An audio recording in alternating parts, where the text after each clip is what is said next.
Les sensations dans l'eau, d'être un petit peu en liberté, sans la pesanteur, d'avoir un peu la notion de glisse, la notion d'être un peu seul, mais avec ses copains quand même.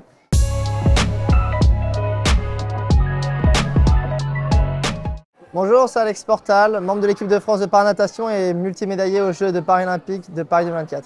Les Jeux sont terminés depuis quelques semaines et pourtant on le voit bien là à Feucherolles, dans notre petit village, il y a quand même beaucoup de monde qui sont venus nous voir.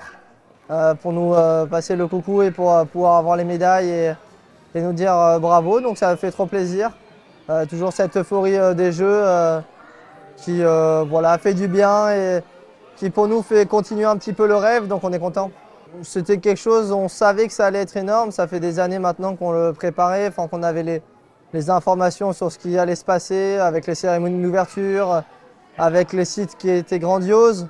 Et voilà, nous, notre souhait, notre espoir, c'était que dans les gradins, il y ait du monde pour encourager les personnes aux Jeux paralympiques, les athlètes des Jeux paralympiques. Et ça a été le cas, et les Français ont bien répondu présent, donc ça nous rend vraiment fiers. Ce que je me rends compte de ce que j'ai fait, en vrai, c'est plus compliqué quand on est dans le truc parce que voilà, faire des courses comme on les a fait aux Jeux paralympiques, c'est des choses qu'on travaille tous les jours. Donc, on va dire que des courses sur 100 papillons, sur 400 nages libres, c'est des courses que j'ai beaucoup faites en compétition et à l'entraînement. Pour moi, je sais que c'était mon rêve, c'était mes objectifs. Fatalement d'aller chercher une médaille d'or en plus, que je n'ai pas eu, mais voilà, je suis quand même très fier de ce bilan, d'avoir pu faire 4 courses, 4 médailles. C'était le mieux que je pouvais espérer et je suis vraiment très fier d'avoir pu aller chercher ces performances-là, d'avoir été présent sur chacune de mes courses. Nager contre, pour l'instant, j'ai encore un petit peu d'avance, donc c'est vrai qu'on s'entraîne au quotidien ensemble et tout, donc on a une très bonne relation entre frères, donc c'est une grande chance pour nous. On en mesure vraiment l'opportunité de pouvoir être sur ces Jeux paralympiques à la maison, d'autant plus à côté, sur les mêmes courses, avec notre famille, nos proches dans les gradins, donc ça nous faisait vraiment... on était au courant de la chance qu'on avait et de pouvoir en plus faire ce podium-là à deux, à l'argent et le bronze, c'est la cerise sur le gâteau qui n'est pas des moindres. J'ai commencé à l'âge de 5 ans parce que voilà, il fallait que je fasse du sport, il fallait que j'apprenne à nager. Ma grande sœur fait de la natation.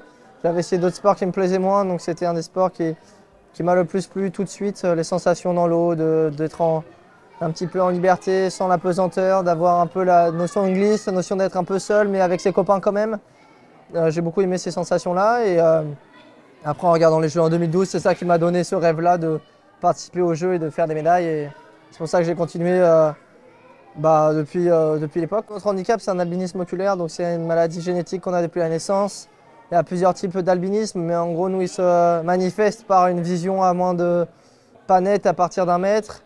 On n'a pas de pigmentation au niveau de la rétine, nos nerfs optiques sont mal croisés, donc du coup, on est obligé de porter des lunettes de soleil en extérieur pour se protéger les yeux. Moi, par exemple, je vois en double. On ne voit pas la 3D, on ne voit pas la distance. Donc en fait, dans l'eau, en plus, par exemple, notre nystagmus, donc le fait d'avoir les yeux qui bougent et on ne peut pas fixer, ça a un impact sur notre technique. Donc justement, il faut rester relativement stable et aligné dans l'eau. Ça a un impact aussi le fait de ne pas avoir l'approche des murs, tout ça. Donc c'est des choses qui se manifestent dans notre handicap.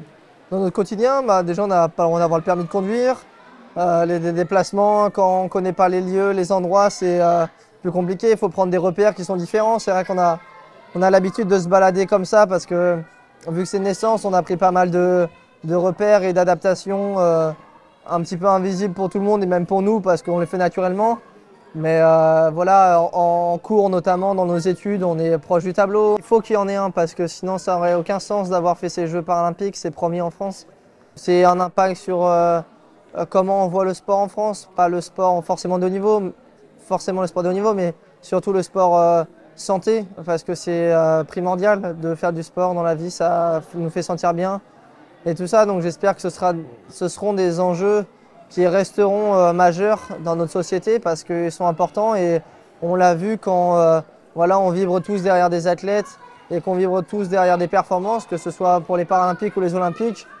Et on est tous unis et on vit tous les mêmes émotions ensemble. Donc voilà, pour les conditions des personnes en situation de handicap, je me considère dedans, bien sûr. Mais pour ceux qui ont des problèmes de déplacement en fauteuil, qui ont des handicaps lourds, et voilà, l'adaptation, le fait que les clubs accueillent les personnes en situation de handicap, que les villes et que les infrastructures publiques soient adaptées, c'est des choses qui sont très importantes. La suite pour moi, là, c'est des vacances. J'ai la chance de partir au Japon avec ma chérie, donc on va profiter là-bas avant de reprendre la saison, les études.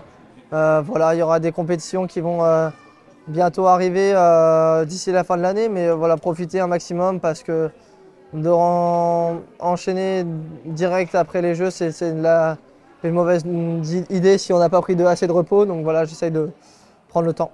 La médaille d'or à LA, c'est le but, c'est l'objectif. Les médailles d'or aussi avant, sur les championnats d'Europe et les championnats du monde forcément.